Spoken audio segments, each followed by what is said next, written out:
사랑하는 우리 주일학교 어린이 여러분, 대답이 하나도 없어요. 다시 하겠어요. 우리 주일학생 어린이 여러분, 네, 그래요. 여기 앞에 앉아있는 양유민이가 제일 크게 대답을 했네요. 목사님이 대답하라고 하면은 대답하는 게 이게 좋은 거고, 가만히 앉아 있으면 안 되겠죠. 그러면 그 다음에 우리 중고등학생, 청소년 여러분, 아니 분명히 와 있잖아. 근데 왜 대답들을 안 해? 너무 쑥스럽습니까? 그러면 그 다음에 청년 여러분, 청년들만 대답한 거 맞아요? 우리 장년 여러분, 네. 노년 여러분, 노인들을 많이 도와주신 것 같아요. 저는 오늘 이 맥주감사절과 3대 예배를 드리면서 우리 특별히 어린이들, 그리고 청소년 여러분들, 또 그 중간 위치에 있는 청년 여러분들이 어른들 다음 세대고 또 선배의 다음 세대잖아요. 선배라고 하는 건 윗사람들을 말하고 후배는 그 아랫사람을 말하는데, 여러분 모두가 선배보다도 또 부모님 세대보다도 하나님을 잘 섬기는 이런 하나님의 백성들이 되기를 주님의 이름으로 축복합니다. 그렇게 하기 위해서는 다른 거 없어요. 성경이 우리에게 가르치시는 그 말씀을 잘 따라서 살아가면 돼요. 우리 부모님이 성경을 말씀해 주시든, 아니면 목사님이 성경을 말씀해 주시든, 아니면 부서에서 목사님 혹은 전도사님이 말씀을 해 주시든, 사람의 말로 듣지를 말고 하나님의 말씀으로 받아서 하나님이 나의 일생 동안 은혜로운 길로 인도해 가시기 위하여 주신 말씀으로 그렇게 받아들이고 그 말씀을 따라서 살아가게 되면 성경에 약속하고 있는 것처럼 하나님께서 여러분의 인생을 책임져 주실 줄로 믿습니다. 그래서 주의를 잘 지켜야 되고, 또 하나님이 명령해 주신 사랑의 계명들을 잘 지켜야 되고, 주일 말고도 교회에는 하나님이 우리에게 주신 법도와 율례들이 있는데, 이 율례들을 잘 지켜가는 그런 사람이 될 때에 선배보다도 앞에 있는 우리 부모님 세대보다도 그렇게 신앙생활을 잘해서 하나님의 복을 받는 이런 심령들이 될 수 있는 줄로 믿습니다. 그리고 여러분들은 장차 이 나라와 이 교회의 주인들이에요. 그리고 중심 인물이 되는 그런 세대가 온다, 그런 얘기죠. 죄송한 얘기지만 나이 드신 분들은 다 이제 앞서서 하나님 나라로 갈 테고, 여러분들이 훗날 이 나라와 이 민족과 이 교회의 어른이요 주체 인물이 된다고 하는 것을 꼭 기억하실 수 있기를 주님의 이름으로 소원합니다. 하나님은 오늘 우리에게 교회 생활을 하면서 역시 주일뿐만 아니라 다가오는 절기들도 잘 지킬 것을 말씀을 해주고 있지 않습니까? 오늘 본문에는 77절이라고 기록이 되어지고 있어요. 교회에는 적어도 3대 절기가 있지 않습니까? 부활절, 우리 신약 우리들로 이야기한다면 부활절이 있고, 그 다음에 쭉 가다가 맥주감사절이 있고, 그런가 하면 또 더 지나가 보면은 추수감사절 혹은 성탄절, 이런 절기들이 있다는 사실이죠. 이 유월절 혹은 맥추절 아니면 장막절, 구약 성경에는 그렇게 3대 절기로 나오는데, 3대 절기에 우리는 복음적인 의미를 기억해야 될 줄로 믿습니다. 잠시 그래서 이 3대 절기의 복음적 의미를 설명하고 또 오늘 본문에 나타나고 있는 이 7.7절 또 맥추 감사절이라고 하는 이 절기의 복음적 의미를 살피고 그 내용 아래서 살아가는 우리 믿음의 사람들이 어떤 자세로 살아야 할 것인가를 말씀을 드리면서 오늘의 말씀을 마치려고 합니다. 우선 유월절은요, 다른 이름으로 불려지게 되는데 무교절이라고도 불려지게 됩니다. 유월절, 무교절. 이 유월절은 그 이름 뜻에서 죽음의 재앙이 넘어갔다라는 거예요. 죽을 수밖에 없는, 장자가 죽는 이 죽음의 재앙에서 죽임을 당하지 아니하고 그 죽음의 재앙이 다른 집으로 넘어가는, 우리 집에는 오지 않는 이런 의미로서 유월이라고 그렇게 부르는 거예요. 넘을유, 넘어간다는 거예요. 재앙이 넘어간다, 그런 의미거든요. 뿐만 아니라 무교절이라고 달리 부르게 될 때에는 7일 동안 이렇게 누룩 없는 그런 빵을 먹고 하는 거기에서 근거하는데, 이것은 뭘 의미하느냐 하면은 예수 그리스도의 죄 없으신, 아무것도 거기에 섞이지 않은 아주 순전함에 대한 것을 상징하고 있다는 것이죠. 그러니까 예수 그리스도, 흠 없는 죄 없으신 예수 그리스도로 말미암아 우리는 멸망의 이 죄악으로부터의 죽음은, 그 죽음의 재앙에서 우리는 보호되어진다. 이런 것이 유월절의 의미라는 것이죠. 그러니까 유월절은 옛날 구약의 내용이지만 신약적인 이 복음 안에서의 의미를 살펴보게 되면 예수 그리스도의 피로 말미암아 죽을 수밖에 없는 죄인이 그 주님의 의로운 피로 죽음을 당하지 않고 영생을 하게 된다라는 거예요. 그래서 유월절과 관계하여 신약에서는 이제 유월절을 지키는 것이 아니고 부활절을 지킨다라는 거예요. 그래서 부활은 죽음을 이기시고 다시 살아나신 주님, 영생하시는 주님, 그 주님 안에서 우리도 죄로부터 멸망하지 않고 영생한다고 하는 이 내용을 우리에게 가르치고 있는 것이죠. 그러니 유월절은 그리스도의 죽음과 부활을 의미한다, 이렇게 볼 수가 있어요. 양을 잡는 날은 금요일 날이었거든요. 목요일에 잡아가지고 금요일 날로 넘어가게 되는데, 그런데 그것은 예수 그리스도의 십자가 죽음을 예표한 것이고, 양을 죽인다고 하는 것은 예수님께서 대속의 죽음을 죽으신다고 하는 것이고, 양의 피를 예수 그리스도의 피를 의미하는 것이라는 거예요. 그래서 피를 문설주에 바른 집은 다 죽음의 재앙이 들어가지 않는 거예요. 그런가 하면 그리스도의 보혈을 의지하는 자는 다 구원을 받는다는 내용을 말씀하고 있죠. 그게 유월절이에요. 길게 설명할 수 없으니까 그렇게 마치고, 그 다음에 오늘 우리가 공부할 내용은 7.7절.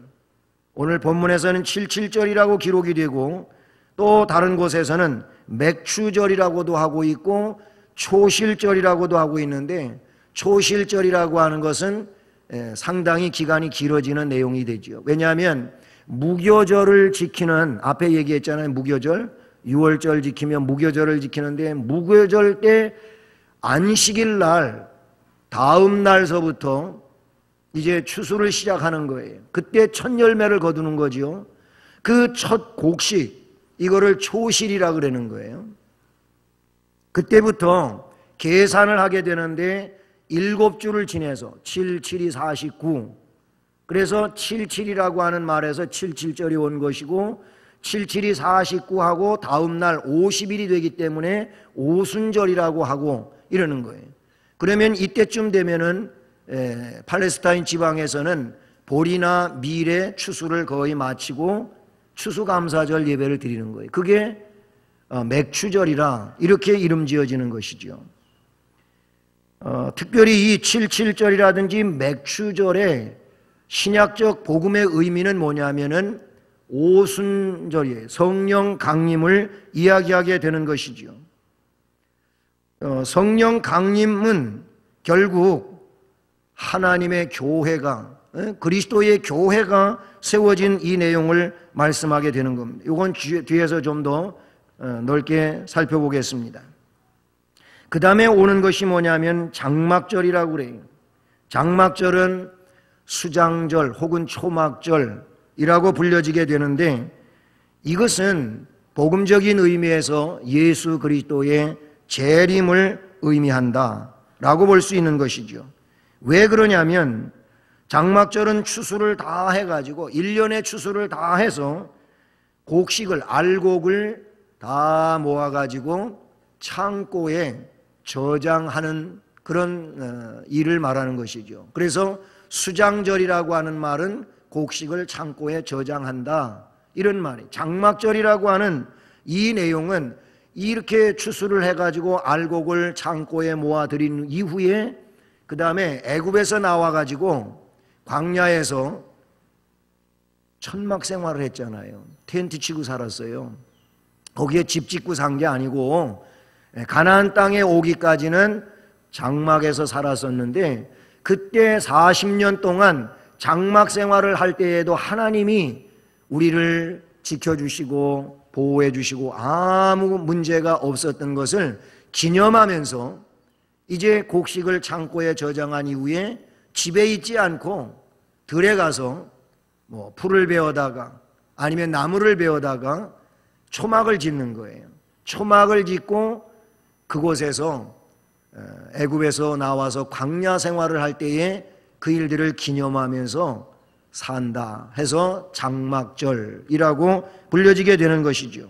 말씀드린 것처럼 이 장막절은 예수 그리스도의 재림에 대하여 복음적 의미를 부여하고 있는데, 그건 다른 게 아니에요. 알곡을 모아서 곡간 안에 드린다고 하는 이런 의미에서 주님이 재림하시면 이제 모든 역사는 종말이 되어지고 이 세상에 살던 예수 그리스도를 구세주로 믿던 모든 사람들은 진정한 알곡 창고 천국으로 들어가게 된다라는 의미가 있고, 그렇지 않은 자들은 전부 심판하여 영생의 영원한 멸망의 장소 이곳으로 보내지는 이런 심판적 의미이기 때문에 이 장막절은 예수 그리스도의 재림을 의미하는 복음적 의미가 있다라는 거예요.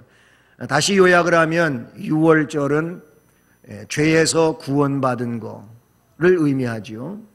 그 다음에 우리가 오늘 또 살펴볼 이 77절 내지 맥추절은 성령의 오심으로 교회가 시작된 것, 그리고 장막절 혹은 초막절은 예수 그리스도의 재림으로 인한 심판, 그래서 영생과 영벌로 나뉘어주는 복음적 의미가 있다, 그런 얘기입니다. 자, 그러면 이 77, 즉 맥추절의 복음적 의미를 좀 더 확대해서 살펴보려고 하는 것입니다. 앞에 말씀을 잠시 드렸지만은 77절은 7주를 계산한다. 7주, 한 주일은 7일이잖아요. 그러니까 7일을 7주를 가게 되면 49일이 되잖아요. 그렇죠? 77이 49. 그래서 77절로 불려지고, 그리고 그렇게 되면 그 다음 날이 오순절 혹은 맥추절로 지켜지는 이런 절기가 되는데, 근데 신약의 사도행전 2장을 보게 되면은 그 오순절 날 성령께서 강림하시죠. 예수님이 부활하시고 부활하셔서 40일 동안 세상에 계시면서 부활을 증명하시다가 승천하신 이후에 열흘 만에 성령이 마가의 다락방에 오시잖아요. 성령께서 오셔요.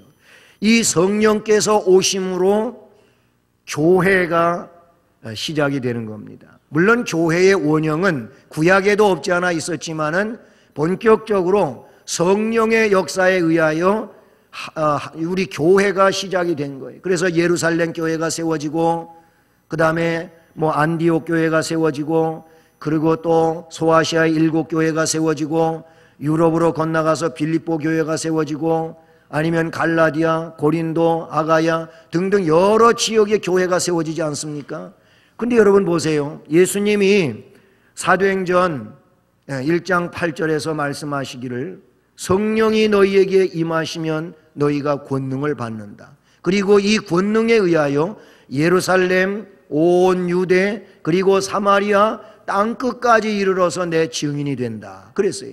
그러면 증인이 돼서 증인을 통하여 복음을 전해받는 사람들이 다시 모여지는 공동체가 되는데 이 모여진 공동체는 다 교회인 것입니다. 성령으로 말미암은 복음 증거에 의해 가지고 이곳에도 저곳에도 그러면서 우리 대한민국에도 아니 연무동 수원성심교회가 여기에 세워졌다 그러니 이건 전부 하나님 성령 하나님의 역사에 의하여 세워진 하나님의 집인 것입니다. 아멘. 그러니까 이 맥추절의 복음적 의미는 성령 강림이라 그런 얘기예요. 우리는 이 점을 기억해야 될 줄로 믿습니다. 그러니까 맥추절은 성령 강림을 예표한 것이고 그 결과로 이루어진 것이 교회 탄생이라고 하는 것입니다. 그러므로 오늘 교회 속에 지체로 존재하고 공동체로 함께하고 있는 우리들은 이게 놀라운 주님의 역사하심이고 은혜인 것을 기억하는 날이 되기를 주님의 이름으로 축복합니다. 그런데 오늘 말씀해 보면 7절 처음 익은 열매를 드리는 날에 너희가 여호와께 새 소제를 드릴 때에도 성회로 모일 것이요 아무 일도 하지 말 것이며 수송아지 2마리와 순양 1마리와 1년 된 순양 7마리로 여호와께 향기로운 번제를 드릴 것이며 그러니까 26절과 27절의 말씀에 보면 두 가지의 제사가 나오는데 26절에는 소제가 나오고 그리고 27절에서는 번제가 나오고 있는 것을 보게 됩니다. 여러분 맥추절의 중요한 행사 중 하나가 뭐냐면 소제를 드렸던 것이고 동시에 번제를 드렸다고 말씀에 기록하고 있는 것이죠. 소제는요 곡물 제사지요. 곡식을 가루로 빻아가지고 기름을 섞어서 떡을 만들어서 드리는 것인데 그런데 이 맥추절에 드리는 소제를 보면 다른 곡식 가루가 아니고 반드시 첫 번 그 열매의 곡식 가루입니다. 그냥 뭐 아무 곡식 가루나 하는 게 절대 아니고 말씀해 보면 처음 익은 열매를 드리는 날이라고 그렇게 기록되어지고 있다는 사실이죠. 첫 곡식은 여러분 성경에 이 첫 열매 혹은 첫 곡식 장자도 첫 열매잖아요. 이런 내용들이 나오고 있는데 그건 문자적인 의미보다도 더 깊은 뜻이 있는데 여러분 이것은 다른 것이 아니에요. 예수 그리스도를 상징한다는 거죠. 부활의 첫 열매 되신 예수 그리스도. 아멘. 그래서 그 예수 그리스도 안에서 모든 사람들이 부활의 생명을 갖게 된다고 하는 이런 내용. 이것은 예수님의 부활을 말한다 그런 얘기인 것이죠. 그래서 부활하신 예수님으로 말미암아 두 떡덩이를 하나님 앞에 드리는다고 하고 있어요. 그 소제, 즉 곡식가루로다가 떡을 만드는데 빵을 만드는데 한 개가 아니고 여러 개가 아니고 단지 두 개를 만드는 거예요. 이 두 개를 만든다고 하는 내용은 성경에 이런 말씀이 기록이 되어지고 있습니다. 예수님은 건축자에게 버려진 돌이라 그랬어요. 건축자들이 쓸데없다고 버린 돌이라 그랬어요. 그런데 예수님이 어떤 돌이 되냐면은 교회의 모퉁이 돌이 되는 거예요. 머릿돌이 되는 거예요. 머릿돌. 머릿돌은 이쪽 면과 이쪽 면을 이렇게 각진 부분에 거기다 갖다가 이 머릿돌을 놓게 되는데 이면과 이면을 서로 연결해 주는 부분이 그 모퉁이 돌이 놓여지는 곳이다 라는 것이지요. 이 뭘 이야기합니까? 그러니까 두 개의 떡덩이라고 하는 것은 모퉁이 돌이라고 하는 의미도 거기에 있는가 하면, 특별히 예수님께서 이방인이고 죄인이고 사람들이 상종 안 하는 사마리아 사람이라든지 아니면은 이 국경 밖의 사람들이라든지 이런 사람들, 뭐 가나안 여인에게도 찾아가시지 않았습니까? 유대인들은 절대 이런 일을 안 해요. 예수를 인정하지 않기 때문에 그러는 거예요. 예수 그리스도를 인정한다면 죄인을 영접하는 거예요. 받아들이는 거예요. 그래서 의인 되게 하는 거죠. 무슨 얘기냐면 모퉁이 돌이 두 개를 하나로 만드는 것처럼, 그래서 하나의 건물을 이루는 것처럼, 이 내용은 교회라고 하는 것은 약속 안에서 하나를 이루는 것이 교회인 것입니다. 이방인도 유대인도, 부자도 가난한 사람도, 많이 공부를 한 사람도, 공부를 많이 하지 못한 사람도, 또 병인이나 건강한 사람이나 남자나 여자나 모든 것을 다 예수 그리스도로 근거해 가지고 하나가 되는 거예요. 그 내용을 에베소서에서도 분명하게 우리에게 말씀을 해주고 있는데, 맥추절이라고 하는 것은 그러니까 다른 게 아니에요.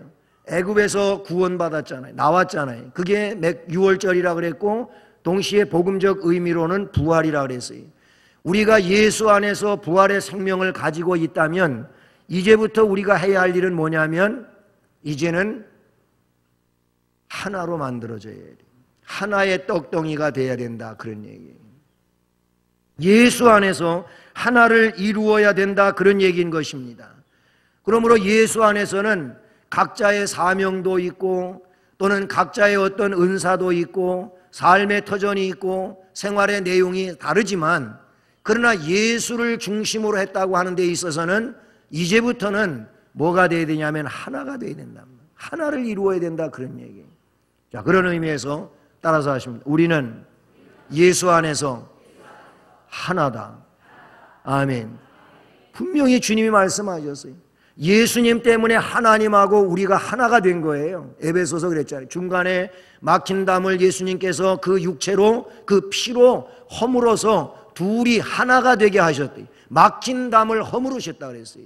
그래서 예수 안에서는 하나님과 우리가 하나가 된 것이고, 예수 안에 있는 우리는 성씨가 다르고 문벌이 다르고 가문이 다르고 성격이 다르지만 우리는 예수 안에서 하나인 줄로 믿습니다. 하나예요. 이게 6월절에 그 부활의 생명을 가진 우리들이 성령 강림으로 더불어서 성령 안에서 하나가 되는 줄로 믿습니다. 은사는 각각 다르지만 성령은 하나라 그랬어요. 분명히 성경은 그렇게 말씀해 주고 있는데, 맥추절은 그런 주님의 복음적인 의미가 있다는 사실을 우리에게 말씀해 주고 있다는 사실이죠. 사랑하는 성도 여러분, 그러므로 하나님께서 맥추절을 대대로 지키라고 하신 것은 바로 이러한 엄청난 하나님의 목적과 그 이유와 뜻이 담겨져 있다고 하는 것을 기억하실 수 있기를 바랍니다. 그러므로 오늘 이날은 저와 여러분이 성령을 선물로 받은 날이며 신약 교회가 탄생한 날이기 때문에 아주 중요한 이런 날이라고 하는 사실인 겁니다. 마지막으로, 그럼 우리가 이 맥추절을 지켜야 되고, 또 다른 의미로 성령 강림 아니면 초실절 아니면 이런 그 오순절, 절기를 지키는데, 이 절기를 지키는 자세는 어때야 되냐, 그런 얘기.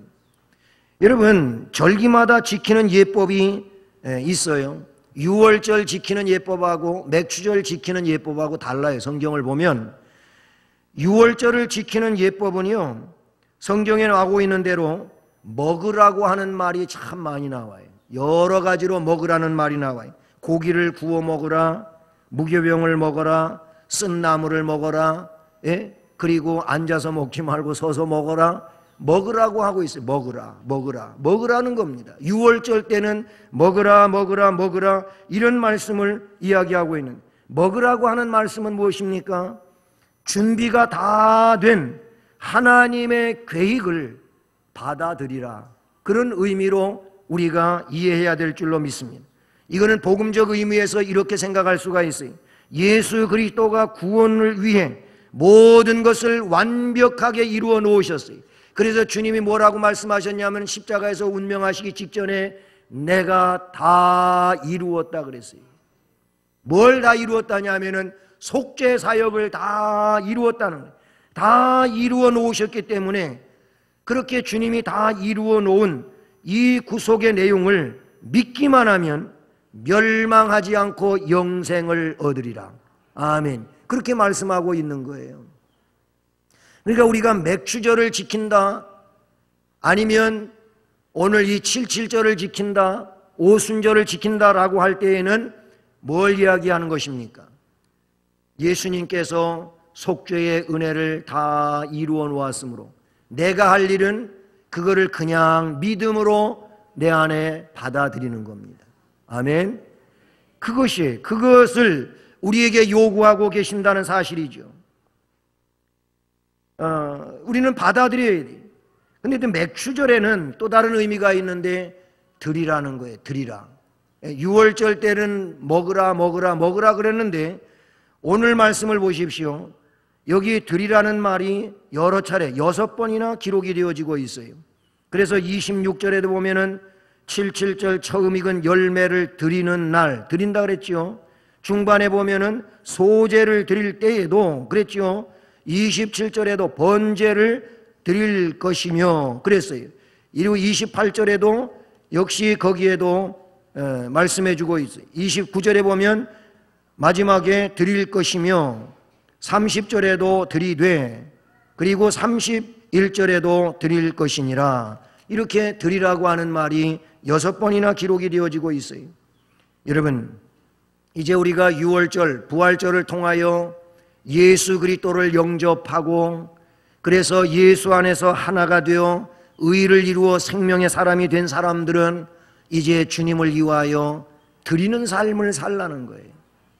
그러니까 이 맥추절을 지킬 때에 우리는 예수 영접에 대하여도 기억해야 되지만, 그래서 생명을 얻은 사람이 되었으므로 이제 내가 할 일은 주님을 섬기는 삶인데, 주님을 섬기는 삶은 드리는 겁니다. 나에게 있는 걸 드리는 거예요. 내게 있는 재능을 드리고, 내게 있는 시간을 드리고, 내게 있는 물질을 드리고, 내게 있는 것을 드리는 거예요. 아니, 내 인생을 드리는 삶이 맥추절을 지키는 자세여야 된다, 그런 얘기. 다시 말하면 우리 주님께서는 모든 것을 우리에게 다 내어주셨습니다. 생명까지 우리에게 주셨습니다. 그 일로 인하여 천국을 선물로 우리에게 주셨습니다. 그러니까 우리는 주님으로부터 받지 못한 것이 없어요. 다 받았습니다. 모두 받았습니다. 아유, 나는 못 받은 게 더 많다고 그러지 마시고 다 받았습니다. 아멘. 받았으니 이제 우리는 받은 것 가지고 주님께 드리는 것이 맥추절을 드리는 사람들의 자세여야 된다, 그런 얘기인 것이죠. 나 자신을 드리는 겁니다. 내 생애의 목적을 드리는 겁니다.